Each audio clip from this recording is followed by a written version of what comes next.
Both the research and experience show their amazing proclivity to advance new ideas when given the chance, or when motivated. Sure, old school ruts at times prevent the older worker from growing, and they do seem to resist change at every level.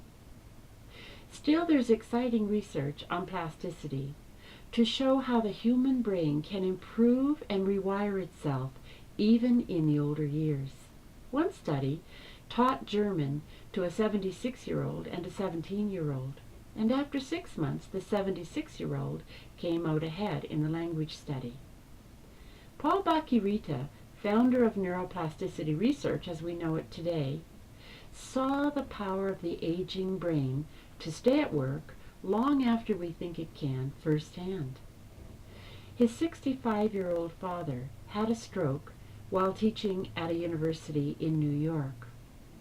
Mainstream doctors said there was no hope left for this man, and that after a month of rehabilitation he should be sent to an institution.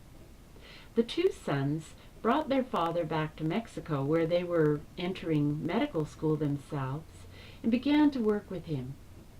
George, the older son, asked, "What if we were to teach him how to crawl again? That seems like a prelude to walking."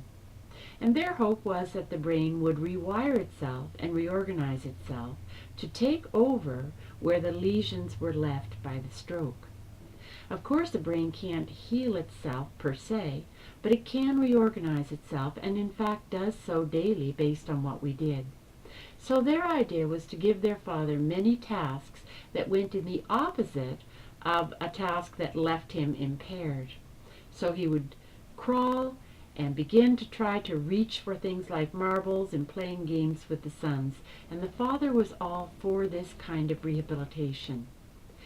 Within 3 years, the brain had completely reorganized itself in the areas of its brokenness through the stroke, and this gentleman was back teaching at a university in New York City by the age of 68.